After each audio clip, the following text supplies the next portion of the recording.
This is where we were. 77 Buick. This is a 62 Invicta. Last year for the Invicta. Last year for the Invicta was 62. It was replaced with what? From the Sabre, the Saab. Vermont car, a New England vehicle all its life. Nailhead 401, 364.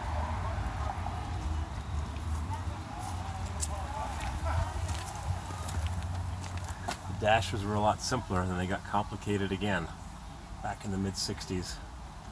I guess they figured 50s was overdone, then they got simpler in the 60s. Just think of the Chevy dash. It's got plain old aluminum tin, and they got complicated again like in my 65. Buick Invicta 1962 convertible. This car's got that old look to it. Not too shiny, not too polished. A few door dings. Except for the radial tires, you'd swear you're back in the early 70s. Generator, big old regulator, horn relay, cruise control, aftermarket cruise control. We got a beater Buick, good winter car, 87, 69 Skylark, gold black interior. Never was a big fan of that swept look Skylark. Buick 1975 Indy pace car, the Free Spirit.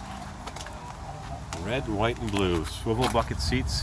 That same console, they kept it all the way from 1970 to 75. But didn't make it fancy in the Riviera, but it sure was fancy in the Skylark. Go figure. 1975 Century Custom. Roll down windows, which is kind of odd for a fancy car. Rear defog, speed warning, tilt, AM, FM, and air conditioning, but roll down windows, and a clock that only the driver could see. And T-tops, hatch roof, made by American Hatch Company. Buick sent them the car, they chopped open the roof. European halogens. Big, bad bumpers, heavy. Buick was pacing Indianapolis road race. With the hatch roof. For the cutie of the day, the sticker head tree. There it is. Love that console. Even has the 59th Indy 500 official program, May 25, 1975. Boy, it brings me back. Didn't even have my driver's license. Indy pace car. That notch in the bumper is where you put the hook in for the bumper jack if you had a flat tire. You used to have a big bracket that went wrapped around the whole bumper. I use it a lot, yeah. And they went to these scissors jacks that fold. Yeah, like the one on my BMW junk. Buick LeSabre. Two-door post coupe. Beautiful original interior or restored interior. Wow, this car is nice. Now, why doesn't my Buick have a big shifter knob like this one? Mine's got this little rinky-dink knob. I don't know what they were thinking. This one looks like it was cut down a little bit. Looks pretty short for the big wheel this car would have had. That's an aftermarket wheel. It's got speed warning, very popular. It even has the miles written down for your next oil change or service. What's it say? I can't read it. My glasses are buried in my pocket. Every time I bent over, they fell off, so I got fed up with that.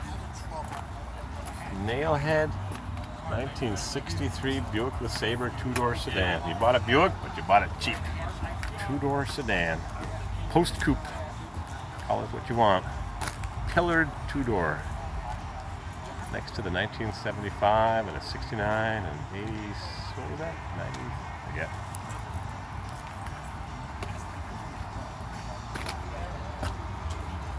Calendar car for Napa. Spring ring battery cables. GS455 and a Apollo white. You had choice of two colors in 1970, Apollo white or Saturn yellow, and boy was that bright. In 71, instead of being a standalone, the GS was an option, and then you can get any color. They had some beautiful colors in 71, but you also could get a 350. the 70, the GS was only the big motor 455, but that was all over for 71. Things were going downhill for the sports-minded people.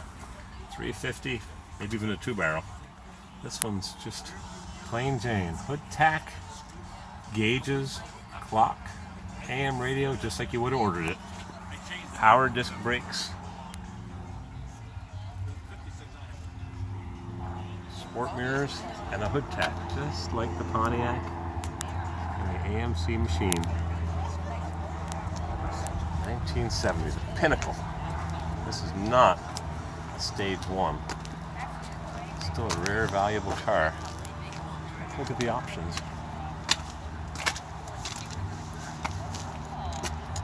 GSX option. The Grand Sport was a standalone model, I think. I may be wrong. GSX hood, body and rocker panel stripes, front and rear spoilers, right and left racing mirrors, hood tack, GSX headlamp bezels, other GSX ornamentation, heavy duty cooling, special paint and options identified below, custom trim, a $1,200 option. The car was $3,300 plus $1,200, 50% more to get you the GSX option. Then you got full-length console with GSX option A9, power disc brakes included in GSX option A9, Sonomatic AM radio, rear seat speakers, super wide oval white billboard lettered tires, G60 15s with 15x7 wheels included in GSX option A9, rally ride control package, heavy-duty wheels, rear stabilizer bar, front and rear firm ride, tuned shocks, rear firm ride springs, and rear lower control arm assemblies included in the GSX option A9. Soft right tinted glass, all around I guess. Instrument gauges and rally clock included in GSX option A9. Custom trim vinyl included bucket seats, rear compartment, courtesy lamps, deluxe armrests, custom foundation compartment shelf. That's what it says. Custom foundation compartment shelf and rear custom seat back and interior door panel emblem included in GSX option A9. Not many options on this car. The GSX option got you a lot of extra stuff. This car pretty much has automatic transmission, radio, rear seat speaker, and tinted glass. A low option GSX. I guess they figured it had enough stuff. It was going fast. No 4-speed. It's a shame. At least it had front disc brakes. So many of these cars with drum brakes. Baby Skylark. If this Skylark was parked next to that LeSabre, you'd understand that this car looks like 3/4 size. It's a Buick. They left in the dryer too long and they shrunk it. Honey, you shrunk the Buick. Skylark. Interesting badge. Honey, you shrunk the Skylark. Or you shrunk the Wildcat. There's my shift knob. Tiny little thing. Gauge, pod, fuel, gen, temp, oil. Skylark convertible. It does have rear courtesy lamps that I want to put on my Corvair right there. I need a set of those if anybody wants to. Where are they? There we are. I want to put a set of these on my Corvair. They came on a variety of GM cars. There they are on a 62 Skylark. 62 Skylark? I'm getting my year right. 63. 63 Carlark. Interesting trim. Hockey stripe. Hockey stick stripe. Made out of cast. Yep, it's cast. This is stainless steel. This is cast. Honey, you shrunk the LeSabre and called it a Skylark. Carpet up the door panels. Nicely trimmed. Bucket seats from a full-size car, just like in the Corvair. Same bucket seats with the trim all the way across, like in the full-size cars. Very nice. Very nice. Buick Regal Somerset, early 80s. Nope, 79, 78, 79. 1980. And the next year they dropped the nose. Wow, look at that interior. It reminds me of a Pierre Cardin interior that you'd see in a Matador. Two-tone. Remember the day. I remember so well when these cars were brand new. My mother ordered a brand new 79 Grand Prix. We made her get it with tack and gauges. We told her how necessary it was, and she believed us. She ordered it with a bench seat, came with bucket seats. Crazy. Those were the days. Black Grand National. Some had T-tops, some didn't. Some had a sunroof, which is very rare. Some had a digital dash. This one's got some powder-coated parts. Looks pretty stock. They're fast enough stock, but guys put a cold air induction where the headlight went. That's an old trick. This one has the plain analog dash, doesn't have the digital dash. A few cigarette burns. Yep.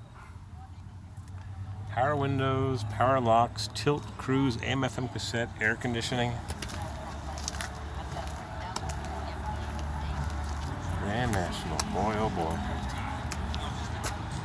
Here's an interesting car. The equivalent of the '74 GTO. Somebody's favorite car. My neighbor had one back, brand new, a green one, back in the day. This has been totally made up. It's a 74 or so, 74 Buick Apollo. Let's see. It's got a GS hood grafted into the stock hood, something you would have seen on a 70, 71, or 72, like one of those. But this never came with that hood. It's a 73. They never offered a high-performance version, and this guy made one himself, made it into a GSX. It's got slapper bars, so when you rev it up and pop the clutch at 5,000, the axle doesn't wind up and make the wheels hop all over the place. And if you've seen it, you'll know what I'm talking about. Gotta have slapper bars. Otherwise you got a big problem on a high-speed takeoff. Got the GSX spoiler, probably narrowed to fit. It's a car that Buick never made. But this guy wanted it. Here it is. He made it. Probably has a 455 and a turbo 400. No gauges, doesn't even have a tack. But has an old Pioneer Super Tuner. Remember those? We're talking 1980s. Pioneer Super Tuner. What's it got underneath? Turbo 400. No rear sway bar. Oh yeah.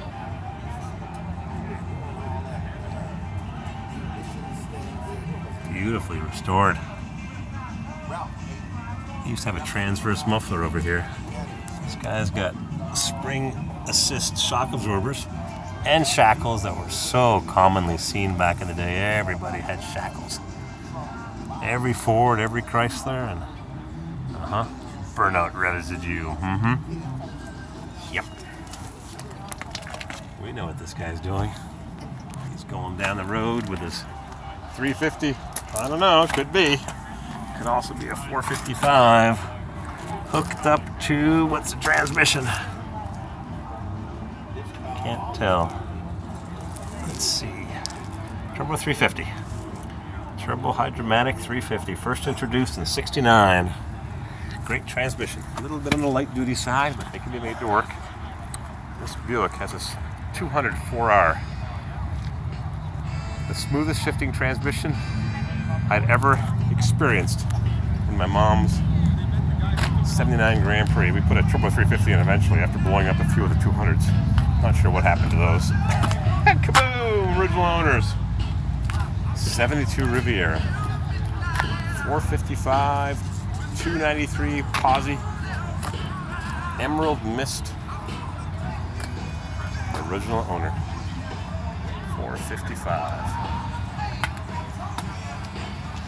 They made those interiors first in Tijuana, then Buick said, geez, pretty nice.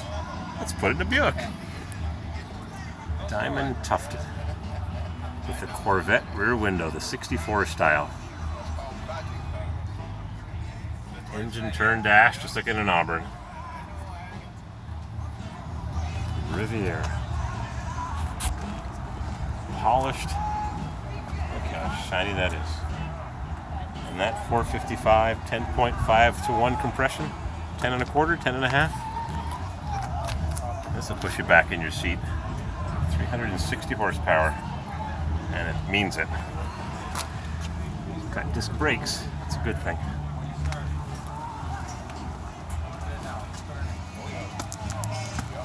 Boat tail Riviera.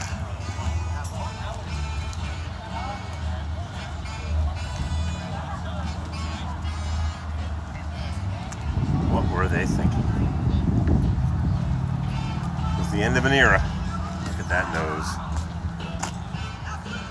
Genuine original bumper guards, not aftermarket. Wow. Love it.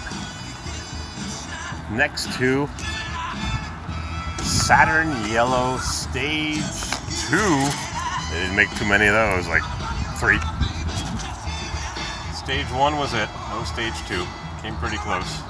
This one's heavily modified. It's got a much later model GM alternator with a much bigger, what's that called in the back? I forget the terminology.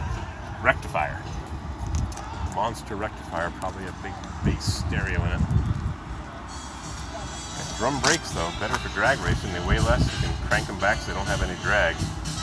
No disc brakes, that was standard on the GSX option. This is probably painted to be a GSX.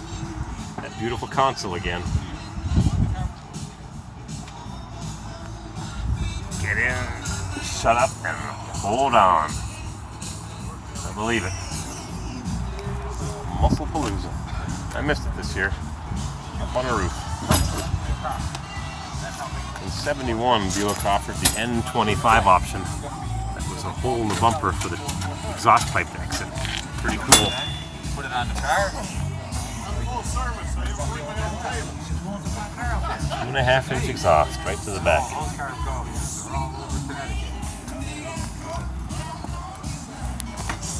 Beautiful paint job. Beautiful stripes. Let's do the last row. Bought one when I was a kid. They had one for sale. Here's a Survivor Stage 1. The 50 fastest cars. 66 427 Cobra, 66 427 Corvette, and way behind, a half second behind, more, 70 Buick Stage 1, 68 Corvette, 68 Hemi Charger. Who knows if the cars were ringers, what kind of tires, who was driving it, the altitude of the racetrack, automatic, 4-speed, how much traction you had, time of the day, which lane you were in. Ka-ching! Whatever that means. Ma-ching, machine. This looks like a Survivor Stage 1 1970. The pinnacle. The absolute pinnacle. If you ordered one of these and you got the GSX option, boy, were you talking big buckaroos, 100,000 and up. But this is a total Survivor car. It's got some great patina. I wonder what's under this. Chunk of Bondo, some welded steel. I'd say there's a lot of Bondo in here. Lots and lots and lots of Bondo. Buckets and console. AM/FM radio. Tacking gauges. Air conditioning. It says climate control. Does this thing got air conditioning?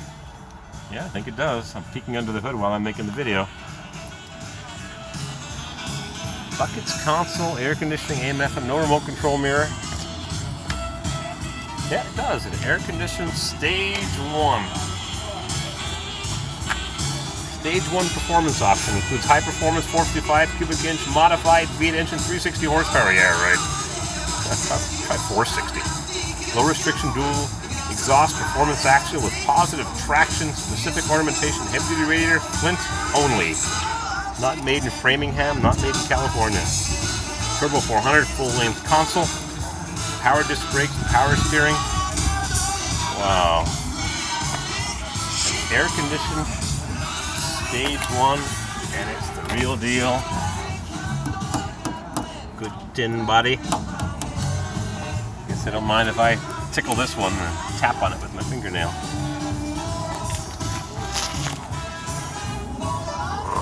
Rusted. Never restore this car, just leave it. Don't go too fast with those steel belted, ready to fly apart tires. Wow. Mud and snow.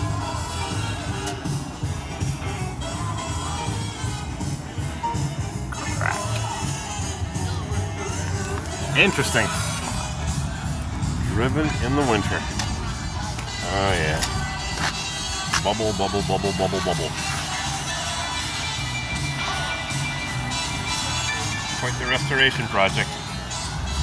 Just leave it the way it is and enjoy it. Goes faster. It's got less body to drag around with it. Trunk's not too bad. Seen a lot worse. My Skylark 66 rotted here. There's rust dripping down from there. It wasn't rotted through, but it was getting there. My trunk wasn't nearly as nice as this one. Not nearly as nice. Even my Electra. There's a body mount right there. Interesting bump there. I'll go look underneath in a minute, so there's a bump. But my 65 is rotted here. It's been nicely patched, but they didn't do the underneath, just the on top. Get down on our hands and knees in the gravel. See what we got underneath here. Oh, original muffler brackets there, and they just hung it wherever the tailpipe fit onto, right from there. Posy, oh, nice muffler. Nice. Seen worse. The undercarriage looks good. Oh yeah, a little bit of tire rubber. I don't know if I spin these babies too fast. They'll fly apart. Quarter panel. Patina. That's what they call it. Green with a saddle interior. True survivor. 76,000 miles. Last year for the Stage 1. I wonder if they detuned the Stage 1 or gave it maybe a 342 axle ratio instead of 373 or a 342 instead of a 323. I'm sure they brought the axle ratio down a bit with the air conditioning to slow the motor down. Torque monster anyways, it hardly needs that 373s. 342s ought to do it. Keep the revs down at the end of the quarter mile. Here's a show-winning Hemmings Muscle Machines. Muscle Machine of the Year, 2006, 10 years ago. There's an imprint from a newspaper ad. Plumpton Buick Inc. Used to make an advertisement back in the day. Stage 1. That's what that would look like if you spent $100,000 to get it perfect. Stage 1, 1970. Loaded. Bench seat, tilt, AM, FM, tacking gauges, power disc brakes, power windows and locks, and an under-dash 8-track. Here's all the options. Smell the mothballs. Performance axle, heavy duty, turbo 400, power disc brakes, power steering, stereo tape player, AM, FM, rear seat speaker, wide oval tires, armrests, custom front and rear shoulder belts, woo! Electric door locks, mirrors, rally steering wheel, custom vinyl roof covering. Loaded, loaded, loaded. And perfectly and beautifully restored. Look at the size of that spare tire. Here's your options. Factory installed options and accessories. GS 455. Lots of options. Plenty to read. GS 455. Stage 1. Regal black, diplomat blue, burnished saddle, burgundy mist, desert gold, bamboo cream, silver mist. I saw a bamboo cream 442. Leading Musclepalooza last year. Beautiful car. 455 W30. Cornet gold, aqua mist, Gulfstream blue, sea mist green, Sherwood green, fire red, harvest gold. Oh my, my, my. All those beautiful colors. And you can get them all with a 455 Stage 1. Amazing. Gotta love it. I'm gonna make another video just showing these 3 Stage 1s in a row.